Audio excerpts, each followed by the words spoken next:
अस्सलाम वालेकुम, welcome to कामयाबी का सफ़र। कहते हैं कि कोई भी काम छोटा या बड़ा नहीं होता, सिर्फ उसकी सोच और उसकी जुस्तजू उसको छोटा या बड़ा बनाती है।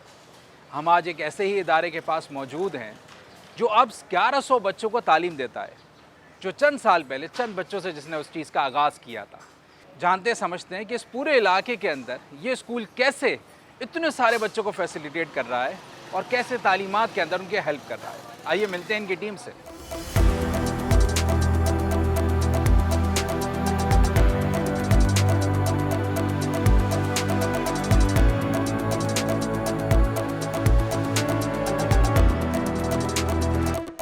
अस्सलाम वालेकुम, वेलकम टू कामयाबी का सफ़र।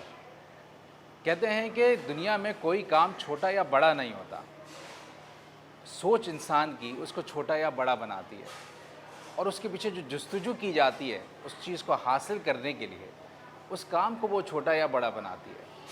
आज हम मौजूद हैं एक ऐसी जगह पे जिसका नाम है ऑफ दी स्कूल, और यहाँ पे बच्चे मुनफरिद अंदाज में तालीम लेते हैं। और इसके ख़ास तौर पे इस जगह की जो यूटिलाइजेशन है शुरू से लेके अब तक मुस्तकिल तरीके से वो एक एक्सपेंड होती जा रही है।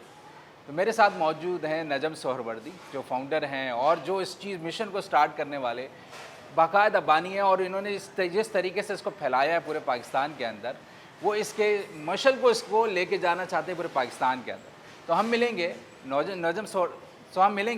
नजम सोहरवर्दी साहब से और जानेंगे कि किस तरीके से ये स्कूल बनाया गया है। सबसे पहले अस्सलाम वालेकुम सर, बहुत शुक्रिया आपका प्रोग्राम में आने का। सर, ऑफ दी स्कूल नाम थोड़ा सा है कि आपने स्कूल से पहले ऑफ लगा दिया और यहाँ पे अलग तरीके से आपने बच्चों की डेवलपमेंट ऑफ डिफरेंट ग्रुप्स बनाए, डिफरेंट चीज़ें चली। सर, ये ऑफ दी स्कूल है क्या और आपके जहन में ये ख्याल कैसे आया कि ये चीज़ बननी चाहिए? अच्छा, मैं कभी खुद स्कूल नहीं गया बचपन में, और मेरा पहला जो इंटरेक्शन स्कूल से हुआ वो उस वक्त था जब मैं 8th क्लास में मेरिटोरियस स्कूल गया दाखिले के लिए, और वहाँ से फिर मैंने एक फॉर्मल एजुकेशन का सफ़र शुरू किया। उससे पहले मेरे वालिद साहब मुझे घर पे पढ़ाते रहे और मदरसे में मैंने तालीम हासिल की, घर में असातिज़ा पढ़ाने के लिए आते थे। तो एक रियलाइजेशन थी कि हम जो स्कूल्स के हवाले से बहुत परेशान रहते हैं सोसाइटी में, तो ये इसके बगैर भी तालीम हो सकती है, क्योंकि स्कूल की इंडस्ट्री तो बहुत बाद में दुनिया में कायम हुई है। उससे पहले लोग एक रिवायती तरीके से घरों में, खानकाहों में, दरसगाहों में गैर रिवायती अंदाज से इल्म हासिल किया करते थे। ऑफ द स्कूल नाम रखने की वजह ये थी कि मेरा ताल्लुक़ जर्नलिज्म से है और मैंने पाकिस्तान में कई इदारों के साथ, सहाफ़ती इदारों के साथ काम किया है। तो हम काफ़ी ऑफ द रिकॉर्ड की टर्म बहुत इस्तेमाल करते हैं। तो ऑफ द स्कूल का मतलब ये है कि हम स्कूल के जो मसाइल हमारे लोग फेस करते हैं उससे हट के कुछ काम करना चाह रहे थे। अच्छा, वो हट के कैसे है कि हमने इस स्कूल में यूनिफॉर्म नहीं रखा, क्योंकि ये जो बच्चे हमारे पास पढ़ने आ रहे हैं वो अंडर सर्व्ड कम्युनिटीज़ से उनका ताल्लुक़ है ज़्यादातर। मतलब ओवरवेलमिंग मेजॉरिटी ऐसी ही फैमिली से आ रही है जो तालीम अफोर्ड नहीं कर सकती। तो हमने यहाँ पर महीने की सिर्फ 100 रुपये फ़ीस रखी है, जो कि एक टोकन फ़ी है। तो हम उनको यूनिफॉर्म की पाबंदी से हमने उनको आज़ाद किया है। कई लोग पूछते हैं कि आप यूनिफॉर्म क्यों नहीं है। अब यूनिफॉर्म इसलिए नहीं है कि वो एक एक्स्ट्रा बर्डन है एक फैमिली पर, और आजकल जो इकोनॉमिक सिचुएशन है वहाँ पर हमारे पास जो फैमिलीज आती हैं उनके पास तालीम अफोर्ड करने के लिए पेंसिल खरीदने के पैसे नहीं। और ये कोई मैं मेटाफोरिकल टर्म इस्तेमाल नहीं कर रहा कि पेंसिल खरीदने के, ये लिटरली ऐसा है कि लोग परेशान है। अगर बच्चे की पेंसिल खो जाती है और उसके पास इरेजर नहीं है, शार्पनर नहीं है, तो ये उसके लिए एक बड़ा मसला है जो कि मेजॉरिटी को शायद फील ना करे। फिर जब मैंने पाकिस्तान में बाहर जाके यूके में तालीम हासिल की, मैंने देखा वहाँ पर स्कूल में यूनिफॉर्म नहीं होते। तो ये अंदाज़ा ये हुआ कि हमने तालीम को जब एक इंडस्ट्री की शक्ल दी है तो उसमें इतनी चीज़ें मुश्किल कर दी हैं लोगों के लिए कि एक आम आदमी तालीम के हक़ से महरूम हो गया है। तो हम यहाँ पर एक कोशिश ये कर रहे हैं कि जो आदमी ये फील करता है कि जैसे तालीम उसका हक़ नहीं है, गलत है, हम लोगों को घरों से लेके आए और अल्हम्दुलिल्लाह 2011 से हमने यहाँ पर पढ़ाने का सिलसिला शुरू किया, और इस वक्त अब हमारे पास 1100 स्टूडेंट्स हैं जो हमारे स्कूल में और ट्यूशन सेंटर में पढ़ रहे हैं। तो 2 स्कूल हमारे चल रहे हैं, एक ये मदरसे की बिल्डिंग में, एक मस्जिद की बिल्डिंग में। सुबह 7:30 बजे से रात 9:30 बजे तक ये स्कूल 7 दिन काम करता है। 5 दिन हम स्कूल और ट्यूशन पढ़ाते हैं और वीकेंड पे हम प्रोफेशनल कोर्सेज करवा रहे हैं। माशाल्लाह, ज़बरदस्त। तो जब कोई चीज़ बनती है सर और कोई चीज़ तैयार होती है तो बड़ी मुश्किलात आती हैं शुरू में। क्या प्रॉब्लम्स ऐसी थी जो शुरू के 4-5 साल के अंदर फेस की कि भाई 100 रुपये की फ़ीस तो कोई नहीं होती, एक्सपेंसेस भी नहीं निकलते, और फिर लोग बच्चों का ट्रस्ट लेवल क्रिएट करना, तो ये सब पॉसिबल कैसे हुआ? तो 100 रुपये की फीस भी हमने इस साल लगाई जब हमारे स्टूडेंट बहुत ज़्यादा बढ़ गए। पहले हम 100 रुपये भी नहीं लेते थे, फ्री पढ़ा रहे थे। तालीम के हवाले से और जो वेलफेयर एजुकेशनल इंस्टीट्यूशन के हवाले से पाकिस्तान में एक बहुत बड़ा चैलेंज ये है कि अनफॉर्चुनेटली अक्सर जो साहिब इस्तिताअत लोग हैं वो उसको चैरिटी इंडस्ट्री का पार्ट समझते ही नहीं। मुझे ऐसा लगता है कि हमें यहाँ पर ऐसा लगता है कि हम लंगर खिला दें, कपड़े तकसीम कर दें, फ्री बाइक दें, दैट्स गुड, वो कि यकीनन बहुत अच्छा काम है। लेकिन अगर आप किसी से बात करें कि हम एजुकेशन इंडस्ट्री में काम कर रहे हैं वेलफेयर के उन्वान से, तो मेरे साथ ऐसा इंसिडेंट हुआ। मतलब एक साहब ने मुझे बुलाया कि आप क्या काम कर रहे हैं, और मैंने बताया कि बच्चों को पढ़ा रहे हैं, हम सॉफ्टवेयर भी सिखाते हैं, हम ग्राफिक डिज़ाइनिंग सिखा रहे हैं, हम स्कूल पढ़ा रहे हैं। तो कहा नहीं ये सब तो आप करते हैं, आप बताएं वेलफेयर का क्या काम करते हैं। तो उनके वेलफेयर का काम उनके जहन में ये था कि हमको दस्तरखान लगा दें और लोगों को खाना खिलाएं, जो कि यकीनन बहुत सवाब का काम है। लेकिन अगर हमें इस गुर्बत की लहर से लड़ना है जो उस वक्त हमारे मुल्क में है, तो जो कहा जाता है कि मछली बांटनी नहीं है बल्कि लोगों को सिखाना है कि मछली कैसे पकड़नी है। तो हमारे स्कूल में सिर्फ स्कूल की तालीम नहीं हो रही, बल्कि ये स्कूल का एक पूरा जामे कॉन्सेप्ट है जहाँ पर हम लोगों को हुनर भी सिखा रहे हैं। तो वीकेंड पे जो हमारे कोर्सेज हो रहे हैं एंड्रॉयड डेवलपमेंट के, वेब डेवलपमेंट के, ग्राफिक डिज़ाइनिंग, वीडियो एडिटिंग वगैरह वगैरह 20 कोर्सेज होते हैं हमारे। तो उसमें कई बच्चे अल्हम्दुलिल्लाह ऐसे जिनको हमने इंडस्ट्री में प्लेस करवाया है, वो इंटरमीडिएट में है, वो मैट्रिक में है।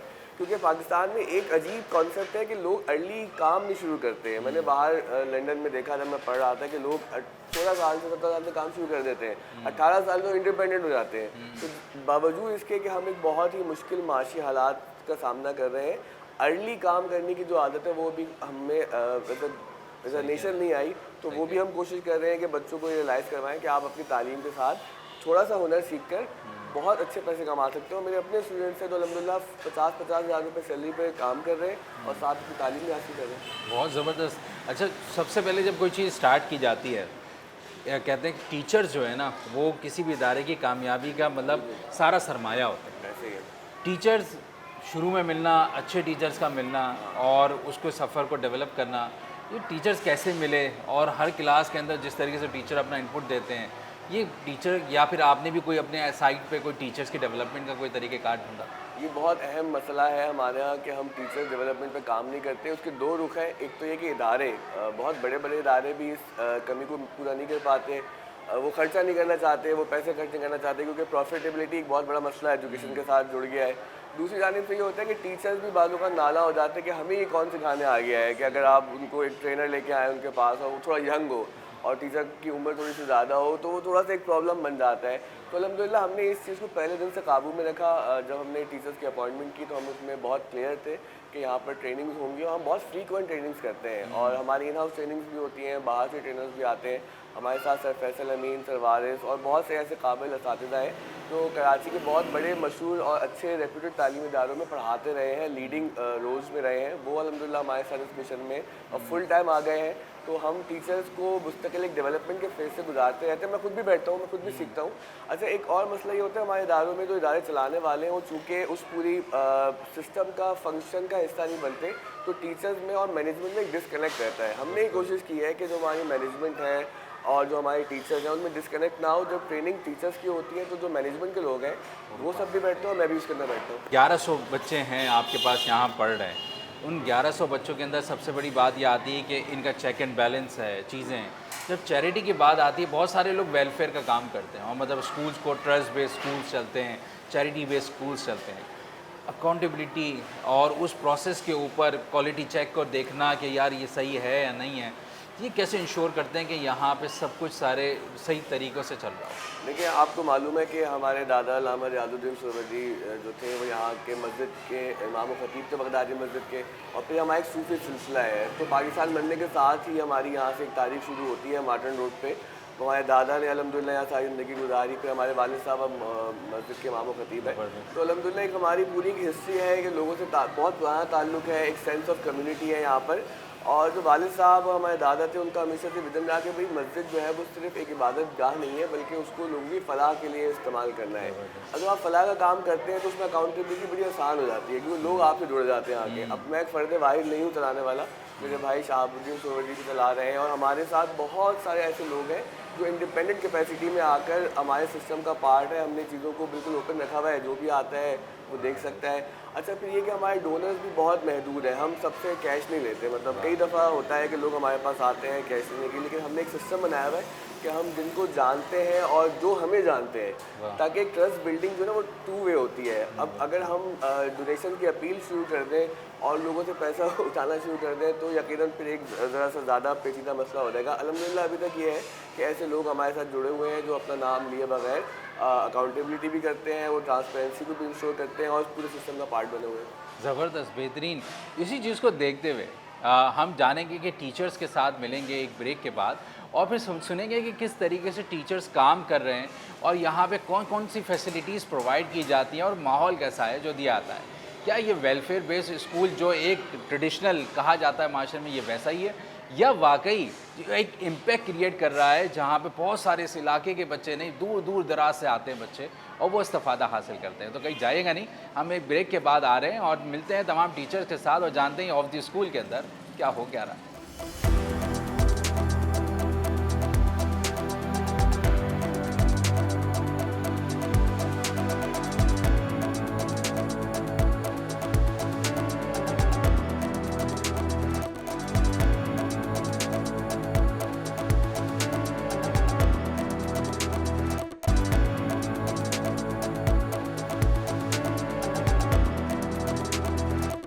वेलकम बैक टू कामयाबी का सफ़र। हम मौजूद हैं ऑफ द स्कूल के अंदर और हम ऑफ द स्कूल के एक टूर कर रहे हैं छोटा सा, जानेंगे समझेंगे। हमारे पास मौजूद हैं बॉयज़ कैंपस के प्रिंसिपल फैसल अमीन साहब और इनसे जानेंगे समझेंगे कि किस तरीके से ये स्कूल काम कर रहा है, यहाँ पे फैसिलिटीज़ कौन कौन सी प्रोवाइड की जाती हैं बच्चों को। सर बहुत शुक्रिया हमें ज्वाइन करने का। सर ये कंप्यूटर लैब मैंने देखा माशाल्लाह से जिस तरीके से डिज़ाइन हुई हुई है और जिस तरीके से यहाँ पे फैसिलिटीज़ दी हैं कि बच्चा एक इत्मीनान से अपनी चीज़ों के अंदर 1-1.5 घंटे की भी क्या 2 घंटे की भी क्लास हो जाए तो मेरे ख्याल में पता ना चले और उस पर वो सीख सकता है। तो सर यहाँ पे किस टाइप के कोर्सेज़ कराए जाते हैं और कौन से लेवल के बच्चे यहाँ पे कोर्सेज़ लेते हैं? बिस्मिल्लाहिर्रहमानिर्रहीम। जनाब ऑफ द स्कूल में पहले मैं तो ये वाज़े करूँ कि हमारे यहाँ 3 यूनिट्स हैं। सबसे पहला यूनिट जहाँ हम इस वक्त मौजूद हैं, इस यूनिट के अंदर हमारे पास क्लासेस हैं स्कूल की जो कि क्लास 1 से क्लास 8 तक हैं। इसके साथ साथ हम यहाँ पर कोचिंग क्लासेस भी 9, 10th फर्स्ट ईयर और सेकेंड ईयर क्लासेस का अहतमाम कर रहे हैं। इसके साथ साथ हमारे यहाँ कुछ कंप्यूटर के कोर्सेज़ भी हैं जो हम ऑफ़र करते हैं, जिसमें हमारे पास वर्ड प्रोसेसिंग है, इसी तरह से माइक्रोसॉफ्ट वर्ड के हवाले से हैं और MS ऑफिस जैसे, इसी तरह से वेब डेवलपमेंट है, ग्राफिक डिज़ाइनिंग है और कुछ लैंग्वेजेस भी हम यहाँ सिखाते हैं अल्हम्दुलिल्लाह। जैसे इंग्लिश लैंग्वेज के कोर्सेज़ यहाँ पर हम ऑफ़र करते हैं, वीकली क्लासेस होती हैं सैटरडे संडे, और इसके अलावा हम पर्शियन और टर्किश लैंग्वेज भी अल्हम्दुलिल्लाह यहाँ सिखा रहे हैं। बहुत ही ज़बरदस्त है। एक चीज़ और जानना चाहूँगा, अमूमन कहा जाता है कि स्कूल के साथ अगर कोई मस्जिद या मदरसा जुड़ा हुआ है तो वहाँ पे सिर्फ लड़कों को तालीम दी जाती है। क्या यहाँ पे गर्ल्स को भी रसाई मिलती है कि वो अपने उसी तरीके से सीख सकें? जी, बड़ा अलमिया है हमारा कि हम जब मस्जिद का लफ्ज़ सुनते हैं तो ये बात हमारे लिए बड़ी अजीब सी है, नाकाबिल यकीन के ये कैसे मुमकिन है कि वहाँ लड़कियाँ जाके पढ़ें और वो भी बॉयज़ की तरह उसी तरह से इल्म हासिल कर सकें। ऐसा नहीं है। हमारे यहाँ अल्हम्दुलिल्लाह बगदादी मस्जिद में, हमारे इस कैंपस में लड़कियों का भी अलग से इंतज़ाम है। फ़र्स्ट फ्लोर पे हमारे पास इसका एक सेपरेट सेक्शन है जहाँ पर KG1 KG2 के बॉयज़ और गर्ल्स को सेपरेट शिफ्ट्स में पढ़ाया जाता है। इसके अलावा क्लास 1 से लेकर 6 तक बॉयज़ का एक सेपरेट सेक्शन है मस्जिद के अंदर ही सेकंड फ्लोर पर, जहाँ हम बॉयज़ को दुनियावी तालीम देते हैं और साथ साथ उनके लिए नाजरा और हिफ्ज़ की भी फैसिलिटी हमारे पास है। ज़बरदस्त, बेहतरीन। सब मैं देख रहा था कि क्लासेस के अंदर आपने प्रोजेक्टर वगैरह को भी अवेलेबल रखा है। हालांकि कहने को ये वेलफेयर स्कूल है, अमूमन एक मिलता है सोच में कि नहीं सिर्फ एक चेयर्स होंगी, टेबल्स होंगी जो कहीं से डोनेशन मिल जाएगा और बिल्कुल बिल्कुल आप बजा फरमा रहे हैं। लेकिन यहाँ पे फैसिलिटी दी गई है टीचर को भी कि वो इंगेजमेंट अच्छी से अच्छी आ सके। बिल्कुल बिल्कुल ऐसे अल्हम्दुलिल्लाह अल्लाह का बड़ा करम है कि हमारे सिस्टम में हमने इसका इंतज़ाम ऐसे रखा है कि अगर आप इसका दौरा करेंगे, जैसे इंशाल्लाह भी मैं आपको करवाता हूँ, तो आपको भी यकीन नहीं होगा कि आप किसी ऐसे इदारे का एक विज़िट कर रहे हैं जहाँ पर कोई बिल्कुल आपको ऐसा लगेगा जैसे प्राइवेट एक इंस्टीट्यूट है वहाँ का आप विज़िट कर रहे हैं। माशाल्लाह से वहाँ पर वेल फर्निश्ड क्लासरूम्स हैं, प्रोजेक्टर्स का इस्तेमाल होता है और जो हमारे पास टीचर्स हैं वो अपने अपने सब्जेक्ट्स में एक्सपर्ट्स हैं और इसका इस्तेमाल वो बखूबी जानते हैं। एक्टिविटी बेस्ड लर्निंग पर हमारा फोकस ज़्यादा है क्योंकि हम समझते हैं कि उससे लर्निंग एक फ़न होती है और बच्चे बहुत कम वक्त में बहुत सारी चीज़ें बहुत आसानी के साथ समझ जाते हैं और वो चीज़ें उनके दिल में और दिमाग में बड़े अरसे तक रहती हैं। बिल्कुल सर। तो इट्स रियली अ फन कि आप लैंग्वेज को चाहे वो उर्दू लैंग्वेज हो, इंग्लिश लैंग्वेज हो या कोई दूसरे सब्जेक्ट्स हों, उनको आप प्रोजेक्टर के थ्रू पढ़ाएं तो बच्चे उसमें बहुत इंटरेस्ट लेते हैं एक्टिविटीज़ वगैरह के साथ। ज़बरदस्त, बेहतरीन। ये इसी तरीके से अगर हम देखें क्लासरूम्स के अंदर डेवलपमेंट होती रहे और इंगेजमेंट बनती रहे तो बड़ी खूबसूरती आती है और बच्चे सीख पाते हैं। हम एक छोटे से टूर पे चलेंगे ऑफ द स्कूल के और हम देखेंगे यहाँ पे क्या क्या हो रहा है क्लासरूम्स के अंदर, और सेकंड कि स्टूडियो क्या है और किस तरीके से बच्चे वहाँ पे स्टूडियो के अंदर पूरे पाकिस्तान के बच्चों को एक अच्छा कंटेंट बनाने की देने की कोशिश कर रहे हैं। आइए भी चलते हैं।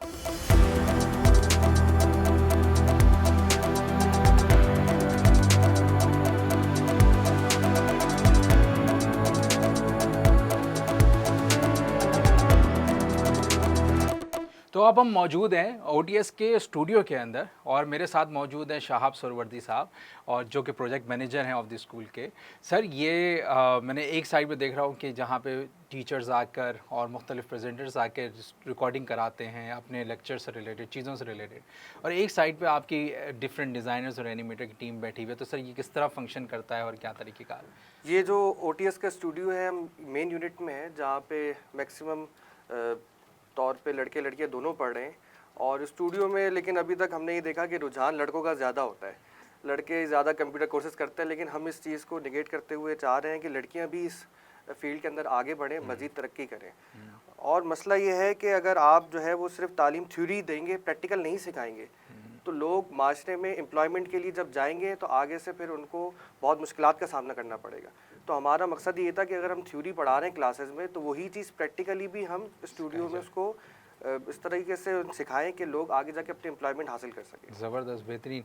सर मैंने देखा है कि कुछ लोग की एजेस जो हैं बड़ी छोटी छोटी हैं और लेकिन उनके स्किल्स जो हैं बहुत ही स्ट्रॉन्ग है।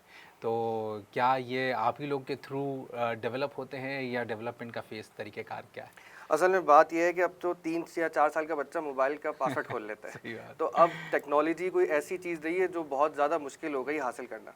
सिर्फ आपको एक प्लेटफॉर्म मिलना चाहिए जहाँ पर आपको असातिज़ा ट्रेन कर सकें, गाइडेंस मिल सके। अब हमारे खुद यहाँ पे स्टूडियो में 30 के करीब जो ऐसे यंग लड़के हैं जो खुद यूनिवर्सिटी जा रहे हैं या इंटर में पढ़ रहे हैं, वो अभी से ही काम सीखना शुरू कर रहे हैं, क्योंकि अब जो ज़माना आ रहा है वो है उसके अंदर टेक्नोलॉजी के थ्रू आप पैसा कमा सकते हैं। तो माशी तौर पे वैसे मुल्क के हालात बिगड़ते जा रहे हैं तो लोग पार्ट टाइम जॉब करना पसंद करते हैं। तो उसी कॉन्सेप्ट को हम आगे लेके जा रहे हैं कि लड़का अगर साथ पढ़ाई अपनी कर रहा है, यूनिवर्सिटी में है, इंटर में है, तो उसको ऐसे ज़राए सिखाए जाएँ जिसके ज़रिए वो माशी तौर पर अपने आप को मुस्तहकम कर सके। ज़बरदस्त, बेहतरीन। आपकी डिफरेंट कोर्सेज मौजूद हैं वेबसाइट के ऊपर और ऑनलाइन प्रेजेंस है एक, तो अच्छी खासी मैंने देखा है कि कोर्सेज़ की वीडियोस वगैरह बहुत मौजूद हैं। तो अभी तक कितने बच्चे इस्तिफ़ादा हासिल कर चुके हैं आपके प्लेटफॉर्म से? तकरीबन 10,000 फॉलोअर्स हैं हमारे across all social media platforms में और 70,000 के करीब हमारे व्यूज़ हैं और बस ये मजीद से मजीद बढ़ते जा रहे हैं। असल में ये सब जो है वो ऑर्गेनिक व्यूज़ हैं। अब तो आपको पता है स्पॉन्सर्ड और ये प्रमोटेड वीडियोस आ जाती हैं, हम उसको फोकस नहीं कर रहे। हम जो भी पैसा है, जो भी डोनेशंस हमें मिलती हैं, हम बच्चों की ट्रेनिंग पे लगाते हैं और जो वीडियोस हमारी ऑर्गेनिकली आगे बढ़ती जा रही हैं हम उसी पे फोकस कर रहे हैं। यहाँ पे हम प्रीमियर प्रो है, इलस्ट्रेटर है, फोटोशॉप है और इस तरीके के जो सॉफ्टवेयर्स हैं जहाँ पे आप एडिटिंग सीख सकते हैं, तो उनको हम सिखाने की कोशिश कर रहे हैं। बहुत बेहतरीन। अच्छा, ये एक जगह है ऑफ द स्कूल, एक यूनिट है, इस यूनिट से आप समझते हैं कि कितने लोगों तक आप पहुंच सकते हैं वाई दीज कोर्सेज और ये ऑनलाइन लेक्चर्स वगैरह? अनलिमिटेड। यही कमाल है सोशल मीडिया का कि हम जो है वो अक्रॉस द ग्लोब एक्सेस कर सकते हैं, वहाँ तक जा सकते हैं जहाँ हमारी सोच भी नहीं जाती। अंदरून सिंध है, पंजाब है, बहुत सारे ऐसे इलाके हैं। हमें कमेंट्स में लोग जो हमसे ये बात शेयर करते हैं कि हम जो है वो एक्सेस नहीं रख सकते कराची में आने का। शहर में आने जाने का मसला भी, मतलब शहर के अंदर रहते हुए लोग नहीं आ सकते सेंटर में, क्योंकि कम्यूट इश्यूज़ हैं, लोगों के माशी मसाइल हैं। कोई बंदा रात को आँख खुलती है तो वो कहता है चलो यार मैं कुछ सीख लूँ, तो ऑफ द स्कूल का पेज खोलता है, देखता है नई वीडियो आई हुई है पर्शियन, टर्किश या कोई जो है वो ग्राफिक डिज़ाइन से रिलेटेड, तो वो उस पर रात को बैठ के सीख लेता है। तो ये अब दुनिया को समझना पड़ेगा। जो ये कोविड में हुआ भी है, कोविड में यही हुआ कि ऑनलाइन क्लासेस का जो मामला था ये प्रमोट हुआ है, तो हमें उसी मॉडल के ऊपर जाना पड़ेगा, ना कि ये कि अब दोबारा से आप फिजिकल क्लासेस करें, सुबह 6 बजे बुलाएं या 8 बजे बुलाएं, शाम तक बच्चे को बिठा के रखें। उसको कमाना भी है, उसको अपना घर भी चलाना है, साथ साथ जदीद टेक्नोलॉजी सीखनी है, तो उसके लिए बेहतरीन जरिए है। सही, तो आप दोनों साइड को बैलेंस लेके चल रहे हैं कि जो स्कूल आ सकता है वो स्कूल आ जाए, और जो नहीं पहुंच पा रहा है किसी तरीके से और वो स्किल बेस्ड एजुकेशन को भी लेना चाहता है तो वो आपकी वेबसाइट पे आके ले सकता हो। आपने जिक्र किया लैंग्वेजेस का, तो सर कौन कौन सी लैंग्वेजेस हैं और आपकी वेबसाइट का नाम क्या है, ताकि लोग एक्सेस कर सकें और वहाँ पे आके लैंग्वेजेस को भी सीख सकें या डिफरेंट कोर्सेज कर सकें? offtheschool.org.io इस पे अगर आप जाते हैं तो आप जो है वो हमारे सारे कोर्सेज देख सकते हैं, और इसमें पर्शियन, टर्किश, इंग्लिश, अरबिक, जितनी भी लैंग्वेजेस जिसके ज़रिए आप जो है वो अपने आप को मज़ीद इकोनॉमिकली स्टेबल कर सकते हैं, वो हम उस ज़बान को सिखा रहे हैं। आप देखें पर्शियन और टर्किश ड्रामे, खुसूसन टर्किश ड्रामे अर्तुगरुल, इसकी बहुत ज़्यादा मांग बढ़ी है, और इसके लिए लोगों को जो है वो मीडिया जो आउटलेट्स हैं उनको ट्रांसलेटर्स की ज़रूरत पड़ रही है, तो उसके लिए बहुत ज़रूरी है कि वो टर्किश ज़बान सीखें। या अब स्कॉलरशिप्स प्रोग्राम्स जब आते हैं तो वहाँ भी लोग जब अप्लाई करते हैं तो उनसे यही पहला सवाल किया जाता है कि क्या आपको हमारी लोकल लैंग्वेज आती है? तो लोकल लैंग्वेज सिर्फ इंग्लिश तो सीखनी ही सीखनी है, लेकिन उसके साथ दीगर ज़बानें सीख कर भी आप जो है वो दुनिया में तरक्की कर सकते हैं। ज़बरदस्त, बहुत शुक्रिया शाह साहब, बहुत शुक्रिया। और इसी तरीके से देखते रहें तो पूरे पाकिस्तान के अंदर जो भी कहीं पे भी स्टूडेंट मौजूद हो, वो एक फिंगर टिप्स पे अब सारी इन्फॉर्मेशन उसके आ गई है, और वो चाहे तो वो बहुत सारी चीज़ों के अंदर हासिल कर सकता है, पॉजिटिवली यूज़ कर सकता है उस चीज़ को, प्लेटफॉर्म को, चाहे तो अपना वक्त ज़ाया कर सकता है। तो मेरे ख़्याल में हमारे पास ऑप्शन है कि हम अपने बच्चों को या भी कोई भी जानने वाला हो मोहल्ले के अंदर हो, उसको हम गाइड कर सकें कि देखो इंटरनेट को पॉजिटिवली कैसे यूज़ किया जा सकता है। तो हम अभी ब्रेक के बाद वापस आ रहे हैं और जानते हैं, दोबारा नजम से मुलाकात करेंगे और समझेंगे, जानेंगे कि किस तरीके से पाकिस्तान के अंदर हम इस चीज़ को एक्सपेंड कर सकते हैं और पूरे पाकिस्तान के अंदर इस चीज़ को पहुंचा सकते हैं। जाइएगा नहीं, एक ब्रेक के बाद हम दोबारा मिलते हैं।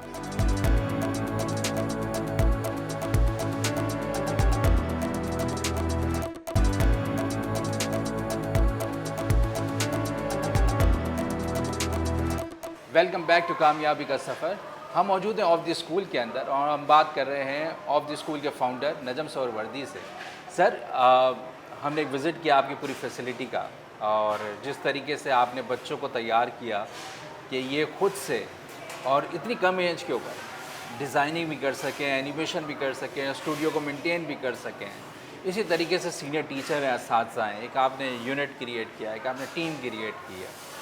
हमारे अमूमन देखा जाता है कि सक्सेसर के ऊपर या टीम ग्रूमिंग के ऊपर काम नहीं हो पाता। आप कितना इम्पोर्टेंट समझते हैं कि अगर इस चीज़ को पूरे पाकिस्तान भर में एक मॉडल को पेश करना है, तो कितना इम्पोर्टेंट है कि हमारे यहाँ सक्सेसर को तैयार करना चाहिए ताकि इदारों को डेवलपमेंट हो और उसकी रनिंग में आसानी हो सके? ये बहुत अहम मसला है, और हम ये देखते हैं कि ये तंजीमों में, इदारों में एक क्राइसिस की सिचुएशन पैदा हो जाती है, क्योंकि वन मैन आर्मी का तस्वुर बहुत ज़्यादा है हमारे यहाँ के, बस यही आदमी। और क्योंकि ऐसा लगता है कि हम एज अ होल सोसाइटी में थोड़ा शख्सियत परस्त माशरा है कि हम एक आदमी को इतना ग्लोरीफाई कर देते हैं कि जो कि मेरे ख्याल से इंसानों को उतना ग्लोरीफाई करना भी नहीं चाहिए। तो इस मसले को हम थोड़ा सा हल कर रहे हैं टेक्नोलॉजी की मदद से। हमने एक LMS सिस्टम अपना बना लिया है, और वो हमने अलहमदुलिल्लाह इन हाउस बनाया है, और जितने भी हमारे ऑपरेशन हो रहे हैं हम उसको डिजिटलाइज करने की कोशिश कर रहे हैं। मतलब एक हमारी अटेंडेंस तमाम स्टाफर्स की डिजिटलाइज हो चुकी है।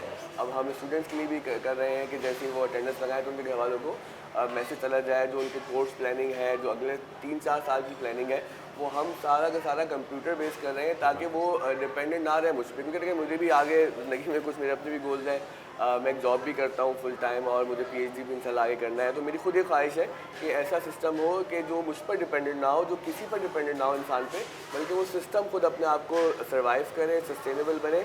और इंशाल्लाह हमारा इरादा है कि हम नियर फ्यूचर में इस पूरे प्रोजेक्ट को सस्टेनेबिलिटी की तरफ भी लेकर जाएंगे, ताकि हम सिर्फ डोनेशन बेस्ड मॉडल पर ना रहें, बल्कि उसको सस्टेनेबल बनाने की कोशिश करें। तो वो हम कोशिश कर रहे हैं कंप्यूटर के हवाले से, LMS के हवाले से और दीगर सॉफ्टवेयर के हवाले से, जिससे हम इंशाल्लाह इसको इंडिपेंडेंट करेंगे। बिल्कुल सही, ज़बरदस्त। इसी तरीके से जब हम ओवरऑल टीम की बात हमने यहाँ पर की, अब जब हम स्कूल स्ट्रक्चर की बात करते हैं तो बहुत सारे इदारे हैं, वो जानना चाहते हैं कि ना एक अच्छा वेलफेयर बेस्ड इदारा किस तरह बनना चाहिए, क्या तरीक़ेकार होना चाहिए कि वो वेलफेयर की तरीके से उसकी डेवलपमेंट हो और उसका फेज़ हो। आप यहाँ पे स्कूल के साथ साथ एक्स्ट्रा करिकुलर, क्योंकि आपने बताया कि सुबह 7:30 बजे 8 बजे से लेकर शाम के 9:30 बजे तक, रात तक ये स्कूल चलता है। तो एक तो जहाँ तक स्कूल की एजुकेशन है वो तो बड़ी इंपॉर्टेंट है ही है। दूसरी साइड के ऊपर जो कोर्सेस हैं, जो स्किल बेस्ड कोर्सेस हैं जो आप बच्चों को सिखाते हैं, उसका क्या ऑब्जेक्टिव है और उसको किस तरीके से क्यों अडॉप्ट कर रहे हैं, ख़ास तौर पे ऐसे एरियाज़ के अंदर जहाँ पे माली मुश्किलात और इकोनॉमिक साइड के ऊपर, क्योंकि जो मुल्क का हाल है वो थोड़ा सा बहुत हम डिफ़िकल्ट सिचुएशन के अंदर, तो इन बच्चों को क्या सिखाते हैं? देखिए, आपके 2 सवाल आते हैं, मैं क्विकली इंशाल्लाह इनको एड्रेस करूँगा। देखिए, पहली बात तो ये है कि एक कामयाब तरीके से वेलफेयर इदारा चलाने की रेसिपी ये है कि उसको आप वेलफेयर इदारा ना समझें। क्योंकि हमारा एक बड़ा मसला ये है कि हमारे जो पर्सनल गोल्स होते हैं, उसमें तो हम बहुत संजीदा हो जाते हैं। लेकिन जो काम वेलफेयर की बुनियाद पर होता है, उस पे हम थोड़े से सुकून में आ जाते हैं कि ठीक है, हुआ हुआ, नहीं हुआ नहीं हुआ। तो ये वेलफेयर का काम है ना, ये सिर्फ आपकी दुनिया को नहीं, आपकी आखिरत को भी बेहतर करेगा। तो इसको जिस तरह से मैं अपनी वेलबींग के लिए, अपनी फैमिली की वेलबींग के लिए परेशान रहता हूँ या फिक्रमंद रहता हूँ कि मुझे ग्रो करना है लाइफ में, तो मेरा अगर उतना ही जहन इस प्रोजेक्ट में नहीं होगा तो फिर ये प्रोजेक्ट आगे नहीं ग्रो कर पाएगा। और ये प्रॉब्लम हम देखते हैं कि हम ज़ाती मफादात के लिए तो बहुत ज़्यादा फिक्रमंद रहते हैं, लेकिन दूसरों के फ़ायदे के लिए ज़रा सा हमारे अंदर सुकून एक आ जाता है। तो एक वेलफेयर इदारा ज़रूर है, लेकिन हम इसको बहुत ज़्यादा एक स्ट्रिक्ट उसूलों पे चलाते हैं कि जिस तरह से कमर्शियल ही है, हम कमा तो कुछ नहीं रहे इससे, नॉट फॉर प्रॉफिट है, लेकिन जो हमारे गोल्स हैं वो हर साल हम उसको बढ़ाते रहते हैं और कोशिश करते हैं कि हमारे गोल्स बेहतर से बेहतर अचीव हों। दूसरी बात ये कि जो हमारा स्टूडियो का प्रोजेक्ट है, ये मेरे ख्याल से एक एग्जाम्पल है बहुत सारे इदारों के लिए कि लोगों के पास पैसा बहुत है यहाँ पर, जो लोग इदारे चला रहे हैं, सिर्फ कोर्सेज करवाने से मसला हल नहीं होगा। आजकल मुसीबत ये है कि इंटरनेट पे कोर्स बेचना एक इंडस्ट्री बन गई है कि हर आदमी एक कोर्स बेच रहा है, वो 3 वीडियोस करता है, फिर कहता है चौथी वीडियो में कोर्स खरीद लो मुझसे। तो देखें, कोर्स बेच के तो कौन कुछ फ़ायदा नहीं हासिल करेगी। ये एक लर्निंग एक प्रोसेस होता है। तो मैंने ये देखा कि 2-2 महीने में हम बच्चों को कोर्सेज करवाते थे तो उनमें इतना फ़र्क नहीं आता था। जब हमने स्टूडियो बनाया और उनको मुस्तकिल 6 महीने की एक रिगरस ट्रेनिंग से गुजारा, तो फिर उनमें फ़र्क नज़र आना शुरू हुआ। वो अल्लामा इकबाल का भी एक मिसरा है कि मौजज़ाए फ़न की है खूने जिगर से नमूद। तो जब तक आप किसी काम को खूने जिगर नहीं देंगे ना, तो वो नहीं आएगा। तो ये ईज़ी लर्निंग की तरफ जाना या ईज़ी सॉल्यूशन की तरफ जाना, ये एक बहुत बड़ा चैलेंज हमारी यूथ के लिए हो गया है। तो हम कोशिश करते हैं बच्चों को यहाँ पे उनको मोटिवेट भी रखें, उनको ज़रा एक एक्साइटमेंट की फीलिंग भी आए, लेकिन उसके साथ साथ ये रियलिटी ना भूलें कि कोई भी काम शदीद मेहनत के बगैर नहीं आता। तो ये स्टूडियो का प्रोजेक्ट अल्हम्दुलिल्लाह हमें बड़ा फ़ायदा इसलिए दे रहा है कि यहाँ पर बच्चों को हम शदीद मेहनत करवाते हैं और जैसे ही मेहनती एक अच्छी स्किलफुल वर्क फोर्स का हिस्सा बनते हैं तो वो मार्केट में प्लेस हो जाते हैं। बिल्कुल, पाकिस्तान का एजुकेशन सिस्टम बहुत पीछे लैग कर रहा है, बहुत पीछे रह गया है और हर साल कई हज़ार लाखों बच्चे जाते हैं पढ़ने के लिए और मुख्तलिफ़ शहरों से। आप क्या समझते हैं, आप चाहते हैं कि किस तरीके से कि इसको ट्रांसफॉर्म होना चाहिए? क्योंकि जितने स्कूल चलते हैं वो एक टिपिकल अंदाज में चलते हैं कि सुबह 8 बजे स्कूल लगेगा और 1, 1:30, 2 बजे स्कूल जो है वो ऑफ हो जाएगा। उसके बाद स्कूल की बिल्डिंग जो है वो किसी तरीके से यूटिलाइज़ नहीं होती। हाँ, कोचिंग सेंटर ज़रूर बन जाते हैं अनफॉर्चुनेटली, लेकिन उस तरीके से यूटिलाइजेशन नहीं होती जहाँ पे वो बच्चे जो स्कूल नहीं पहुँच पाए या स्कूल आए भी थे लेकिन उसको रोज़गार की ज़रूरत है या अपने आप को अपनी लाइफ को थोड़ा बेहतर करने की ज़रूरत है, वो मौके नहीं मिलते। तो आप कैसे देखते हैं कि एजुकेशन सिस्टम किस तरीके से शेप देना देखिए, चाहिए? मसला तो ये है कि अगर वो 8 बजे से 1 बजे तक बेसिक प्रोटोकॉल को फॉलो कर लें स्कूल वाले, तो भी बहुत सारे मसाइल हमारे हल हो सकते हैं। अभी आप ही की टीम में एक साहब से मेरी बात हो रही थी, उन्होंने बड़ा अच्छा जुमला कहा कि यहाँ पे एक अनपढ़ आदमी को भी इतना सेंस है कि मैंने अगर सरकारी स्कूल बच्चे को भेजा तो उसमें कोई फ़र्क नहीं रहेगा। तो ये एक बहुत बड़ा अलमिया है। मतलब इसके लिए हमें कोई सर्वे रिपोर्ट नहीं बनवानी किसी से। आप सड़क पर चलते हुए आदमी से पूछ लें कि उसके सरकारी स्कूलों के बारे में या जो हमारे थोड़े से कम फीस के स्कूल हैं उनके बारे में क्या ख्याल है, और जो ज़्यादा फीस के स्कूल हैं वो अफोर्ड नहीं कर सकते। तो देखिए, यहाँ पर स्कूल से बहुत ज़्यादा उम्मीद अब हमें वैसे तो रही नहीं, अल्लाह करे कोई बेहतरी आ जाए। लेकिन दूसरी जानिब एक चीज़ अच्छी हो रही है कि अब एड टेक प्रोजेक्ट शुरू हो रहे हैं, एजुकेशन टेक्नोलॉजी प्रोजेक्ट्स, कि ऑनलाइन लोगों को फ्री पढ़ाने की कोशिश की जा रही है। और अल्हम्दुलिल्लाह हमने ऑफ द स्कूल में भी एक प्रोजेक्ट शुरू किया है कि हम अगर यहाँ पे 1100 बच्चों को स्कूल पढ़ा रहे हैं, 700 बच्चों को प्रोफेशनल कोर्सेज करा रहे हैं, तो अब हम हज़ारों बच्चों को ऑनलाइन भी फ्री तालीम दे रहे हैं। तो इस हवाले से गवर्नमेंट को थोड़ा संजीदा होना चाहिए कि इंटरनेट की फैसिलिटी लोगों के लिए ज़रा आसान करें, उनके रेट्स कुछ कम हो, कनेक्टिविटी अच्छी हो, तो लोग अपने घर में बैठ के तालीम हासिल कर लेंगे। क्योंकि पेंडेमिक के ज़माने में पेरेंट्स और स्टूडेंट इतने ट्रेन हो गए हैं कि अगर थोड़ी सी एफर्ट करके वो उस मॉडल को समझ लें तो वो घर बैठे बग़ैर पैसे खर्च किए, बग़ैर कम्यूट किए कुछ तालीम हासिल कर सकते हैं। बहुत सारे लोग उस पर एतराज़ करते हैं कि ये इतना इफेक्टिव नहीं है, लेकिन दुनिया में कोई चीज़ इफेक्टिव नहीं होती जब तक कि लोग उसको अडेप्ट ना करें, कंडीशनिंग के प्रोसेस ना गुजरें। आप ये देखें ना कि कराची में कम्यूट कितना मुश्किल हो गया है। मतलब हमारे पास बच्चे बहुत दूर दूर से इलाकों से आते हैं, तो वो ये कहते हैं कि आप तो 100 रुपये फीस ले रहे हैं, लेकिन हमें दिन का 150 रुपये तो रिक्शे वाला ले रहा है हमसे। सही बात है। यहाँ पर सड़कें नहीं है, यहाँ पे पानी नहीं है, यहाँ पे लोगों के लिए सेहत के मसाइल जहाँ पे इतने बड़े हो, तो उस सूरत में ये है कि लोगों को घर बैठे का तालीम देने के प्रोजेक्ट्स जो कि बहुत सारे पाकिस्तान में शुरू हो भी गए, लेकिन अनफॉर्चुनेटली अभी कुछ तरह सक्सेसफुल नहीं हुआ। तो इसमें हमारी अपील है गवर्नमेंट से भी और लोगों से भी कि इस प्रोजेक्ट को अगर आप थोड़ा सा कामयाब बनाने के लिए अपना इसमें हिस्सा डालेंगे तो हमें उम्मीद है कि तालीम के क्राइसिस को हम किसी न किसी हद तक सॉल्व करने की कोशिश कर सकते बिल्कुल हैं। सही। आखिर में 1 मिनट के लिए कोई मैसेज आप जो एडमिनिस्ट्रेटर्स हैं, स्कूल के प्रिंसिपल हैं, ताकि वो अच्छे लीडर्स हमारे पास इस नेशन को मिल सकें, जो मैनेजमेंट टीम है जो प्लान करती, विजन करती कि स्कूल कैसा होना चाहिए, उनके लिए कोई मैसेज देना चाहिए? देखिए, मैं अपने तमाम दोस्तों को जो मैनेजमेंट है, टीचर्स है हमारे प्रोजेक्ट में, उनको अक्सर ये बात कहता हूँ कि हम ये प्रोजेक्ट इसलिए चला रहे हैं ताकि हम दूसरों की दुनिया और अपनी आखिरत बेहतर कर सकें। तो ये एक जज्बा होना चाहिए कि भाई हम अगर किसी की ज़िंदगी संवारने में कोई भी रोल प्ले कर रहे हैं तो अल्लाह ताला हमें भी खाली नहीं हाथ छोड़ेगा, दुनिया में भी उसका अजर मिलेगा और आखिरत भी हमारी बेहतर होगी। तो अगर हम इस गोल को अपनी एक्सटेंडेड लाइफ से, अपनी आखिरत से, दुनिया के बाद जो ज़िंदगी है उससे कनेक्ट कर लें तो उसमें ज़रा एक ईमानदारी भी आ जाएगी, उसमें एक सिंसेरिटी भी होगी और उसमें फिर एक जज्बा बढ़ जाएगा।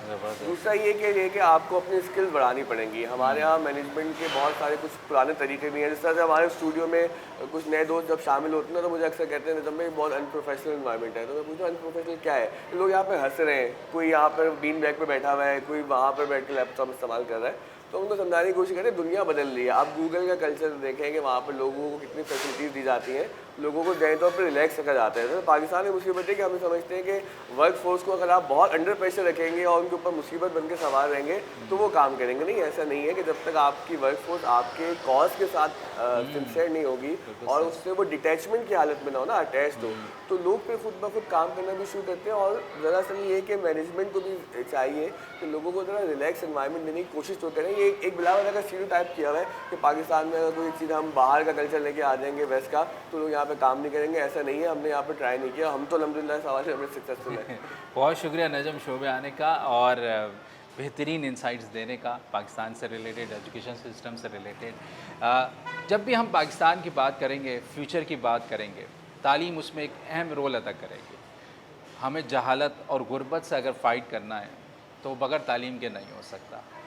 हम जिस तरीके से अपने बच्चों को पढ़ाते हैं, अगर हम कुछ चीज़ें शेयर कर लें माशरे में और दूसरे बच्चों के साथ भी जिन तक वो तालीम या वो चीज़ नहीं पहुंच पाती, तो क्या ही खूबसूरत पाकिस्तान होगा आने वाले सालों के अंदर। दुआओं में हम सबको याद रखिए और इल्म बांटिए और इल्म सीखिए, यही ज़िंदगी का तरीक़ेकार है।